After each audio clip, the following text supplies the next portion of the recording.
Hi everyone, welcome back. It's Rachel here from Rachel Resells. I want to do these videos every week, but I wanted to share my sales from the past week. So I'm going to do Mondays through Sundays and then report back on my sales.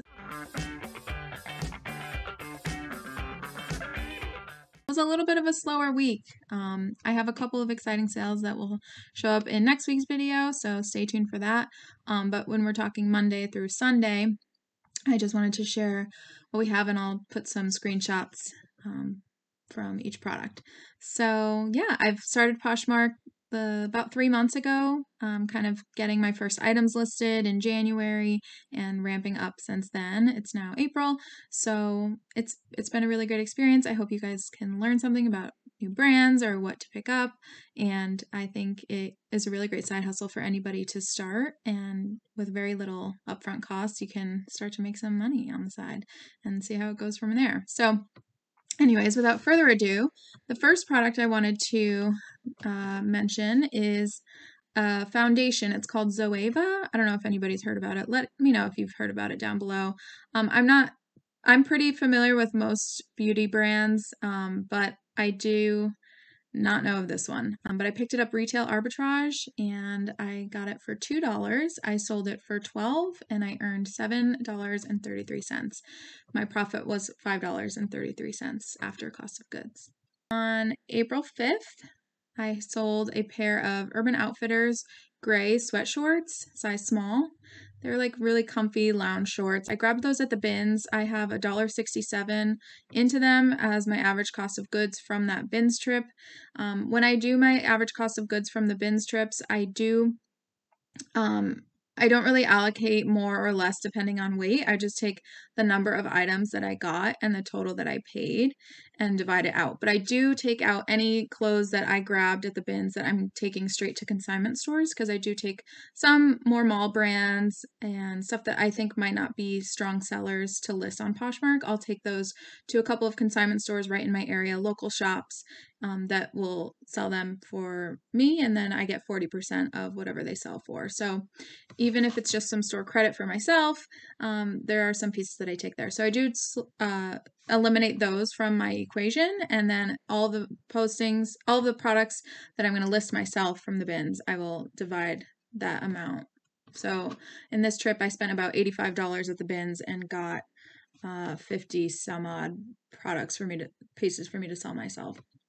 So I have $1.67 associated to those. So my platform earnings from Poshmark were $16 and my final profit was $14.33. So $14 for a pair of shorts as profit was really great.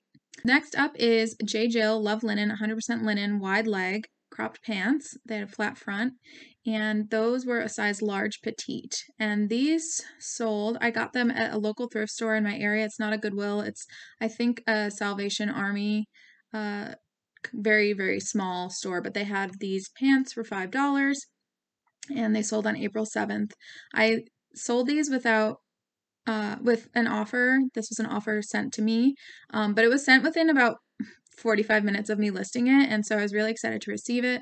I did accept it. It was $18. I was hoping for a little bit more from these, but because it was so quick, I could have just brought them in, ship them right out. So I sold those for a $14.40 earnings on Poshmark, and my final profit was $9.40. So quick $10 almost on those. The next up is a beauty blender, the Leveler Primer. This is the shade Light Medium, and it's a product I picked up at Retail Arbitrage for $4. I sold it full price for my full asking price of $27. This was new in box. All my cosmetics and skincare are new in box, and I do have this marked as retailing for $32. So if you were to buy it at Sephora or something, it was $32. I listed it for $27, sold it full price. So even somebody paying $8 shipping, that doesn't always deter people. I'm pretty shocked, honestly, at the sales that I've been getting where people are willing to pay the full $8 shipping, or $7 and some odd change, almost $8. And so I don't want that to discourage you guys from listing products for the price that you think you could earn, because all kinds of other sites have shipping too. You know, even Sephora or whatever probably has shipping if you're under a certain $25 or $50 or whatever, depending on their sales. So people are used to shipping. They know Poshmark has shipping. So don't factor that into your costs too much is what I'm trying to say. So anyways, I picked that up retail arbitrage for $4, sold it for $27. I earned $21.60 from Poshmark, and my final net profit is $17.60. So for retail arbitrage, that was an amazing pickup for me because my profit margins, I definitely don't expect as much from them, but that was a 65% profit margin. Next up is another beauty product. This is an Anastasia. It's the Riviera eyeshadow palette. This was retail arbitrage for $7, and this sold really quickly as well, probably within about 3 to 4 days. This retails for about $45. I think it's a discontinued palette and it's no longer available in the main beauty stores, Sephora or whatever. It would have retailed probably for $45 based on other palettes that I researched. I sold this full price for $38, no discounted shipping. Somebody just came in and bought it, which was amazing as well. So this was a 62% profit margin because I earned $30.40 net earnings from Poshmark, and my final profit was $23.40. So a really fast $23 there. Next up is actually a product I sold on eBay. I sold this full price on eBay. The retail price was $49. I listed this on both Poshmark and eBay. It did sit for a couple of months. There were a lot of these. It was a pretty saturated product, which is definitely something I wanted to mention. You need to be cautious of when you're doing retail arbitrage is there definitely can be products that are pretty well saturated and you might not really get a quick flip on them. And your money is kind of tied up in potentially more expensive products because you're not paying bins pricing or some thrift store half off pricing. So just keep that in mind if you do consider to do retail arbitrage. It can definitely be an extension of your business and a segment that you might want to explore, but it does tie up your cash and it does sometimes have, you know, products can be sitting. So that was the case with this one. I picked this one up for $10. It's a Marc Jacobs Omega 3 palette. It's a bronzer, highlighter, and blush all together. And it was in the shade 250. I paid $10 retail arbitrage. I listed it on eBay for $29, and because it was a little bit saturated, I probably could have gotten more if there weren't a lot of listings on Poshmark, but I've seen this one floating around. So anyways, I earned $23.60 from eBay after shipping and all of that was considered, and I earned $13.60. So that was a $47 profit margin. So right around the 50 mark, which is where I would hope to be. But again, it ties up $10 that I could have spent at the bins or something. So I am starting to, now that I know about the bins areas near me and kind of getting a sense of, you know, what I can get there and how reliable it is. There is a convenience factor doing retail arbitrage just because I go to stores that are very, very close to me.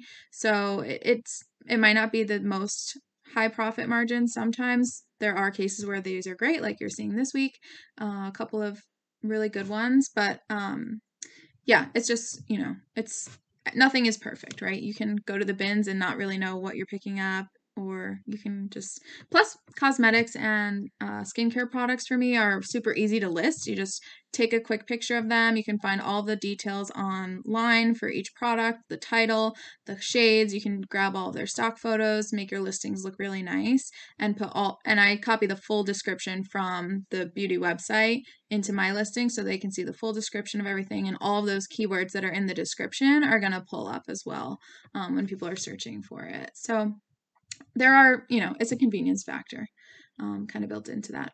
But my next sale was really exciting for me. I grabbed this at the bins. This is a marine layer plaid button down. It was kind of reddish, bluish, greenish pattern. It was pretty lightweight plaid button down. It was a men's size medium, and I have $1.67 into this from the bins. This I grabbed at a really crazy bins location. It was one of those pretty cutthroat ones. It was a busy Saturday. It was early in the morning. Everybody was ready and raring to go. And so people were pretty pushy. And anyways, I grabbed this from, it was completely looked over multiple times in this bin. It was a new bin, but people had already been passing through it. I would definitely keep your eye out for Marine Layer. They are a current brand out of San Francisco. They do have a retail store. I noticed last time I was in New York City, they have a I happened to walk by it and recognized it after I had picked up this shirt, because when I picked up the shirt, I researched it and learned about the brand. But these shirts retail for over $100. And so I did list this at $58. This was expecting it to kind of, see how it did. I did get an offer for $27. This was listed for about a month. So at this point, I was willing to accept it. I only had $1.67 into it and happy to give that item a new home. It was in really great condition, and they are all about sustainability and fair trade and all of that. So great brand that I think people might be looking out for. So that was Marine Layer. I sold it for $27 and I earned $21.60 from Poshmark, and my final profit after my cost was $19.93. So almost $20 on that shirt and a 74% profit margin, which was great. The next sale is an example of retail arbitrage that didn't really go so great for me, but it was quick. And I'll explain why I accepted this offer. So this is Supergoop CC Screen Sunscreen. It had SPF 50. Supergoop is definitely a current sunscreen brand that people are seeking out, just amongst like my friends and everything. I've noticed it's definitely being talked about. I don't know all of the different Supergoop products, but I do know overall that people do really like the sunscreen, and it's a popular brand. I did pick this up retail arbitrage for $12.99, so it was definitely paying up for it. It wasn't even on clearance at that store. I just grabbed it because I knew it would retail. It probably retailed for, I don't have it written down in front of me. I can probably put it on the screen if I remember, but probably $40. And so I was excited to find it at the store for such a good price, and I was expecting it to sell a bit higher, but I did get a $20 offer, and I did just accept it because to be honest, I was a little bit nervous having $13 tied up into the product and just wanted to keep it moving. Anyway, so I just made $3 on that, but again, it was very quick to list, very quick to ship. Don't have to take any measurements or anything like that or wash anything, so it was fine. We'll move on from that. And a happy customer that got a good deal.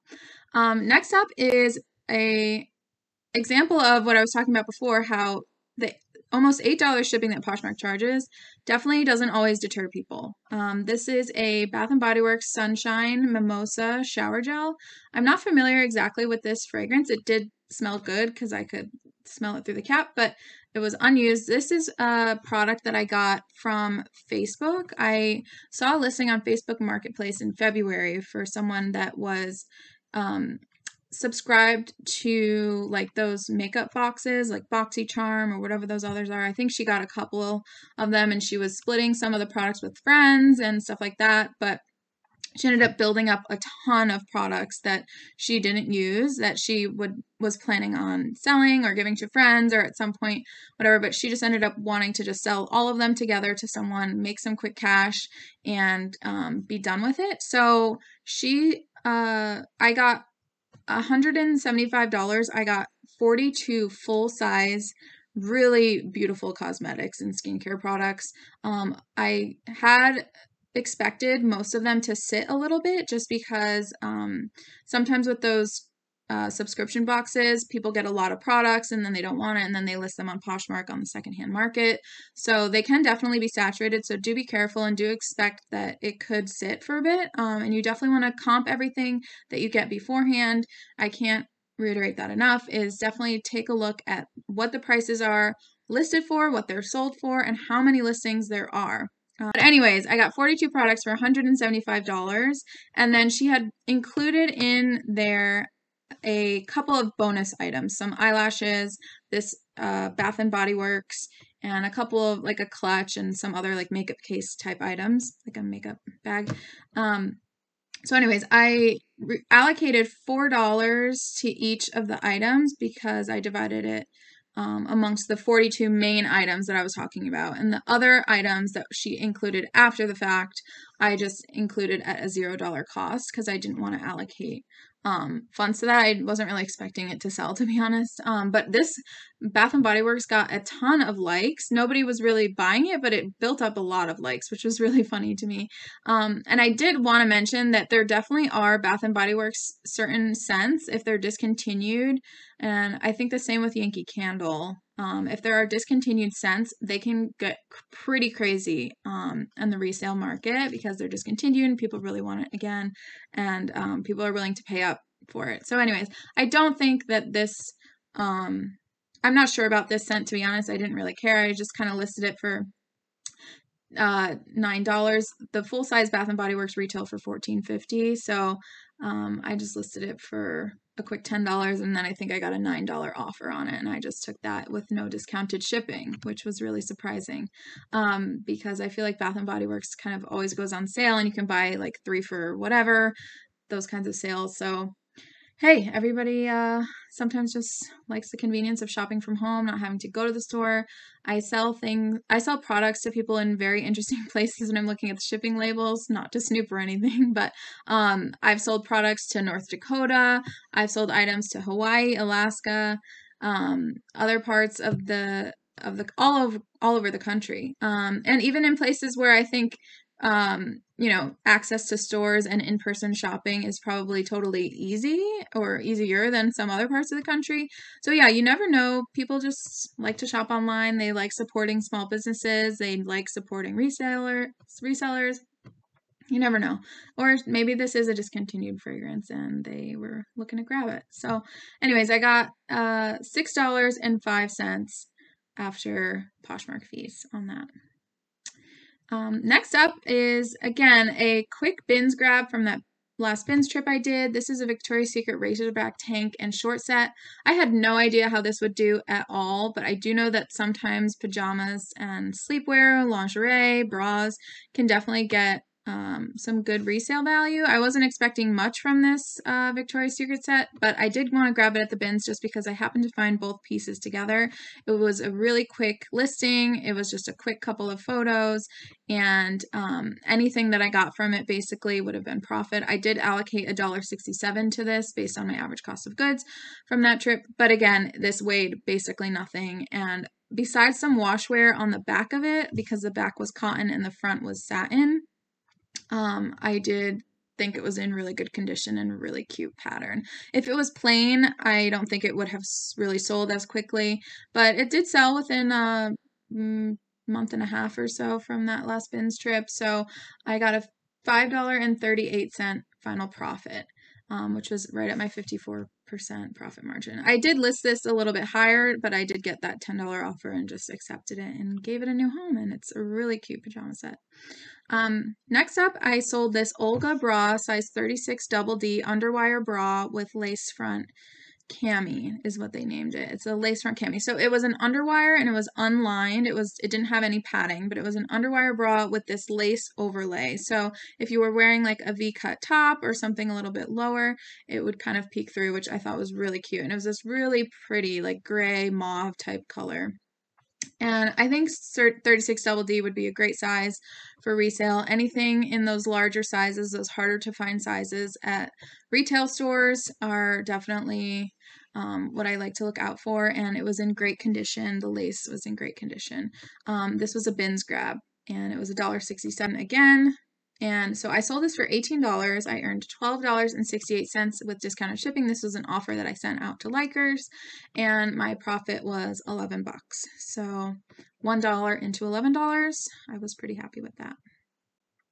And that is it, guys, for this week. I really hope you guys learned a couple of things. I know a lot of resellers that I've been seeing don't really talk a lot about cosmetics or makeup. So if that is something that you're familiar with and you feel comfortable with what's trending and what brands are popular, I definitely would say to look into it, just with the caveat that, again, if you're doing retail arbitrage, you never know how long something could sit, and I did just want to mention that. But yeah, it's a good mix of clothing and cosmetics right now. I did put the pause on cosmetics and skincare and stuff right now, but I want to kind of average down my cost of goods by going to the bin. So hopefully we'll go this week and get a bunch more stuff to list and have really high profit margins from them.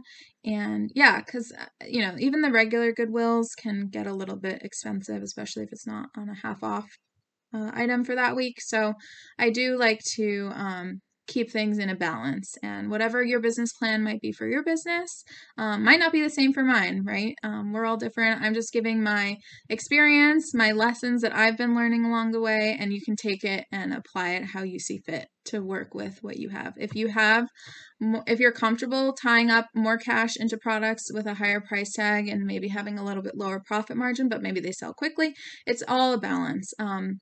And so all we can do is really share our experience. But yeah, I have another video coming up soon that I want to do that's going to go through my first 3 months. And I'm going to highlight, since this is the first weekly video, but I still want to highlight for you guys some of my top sales from the past 3 months overall that I've had.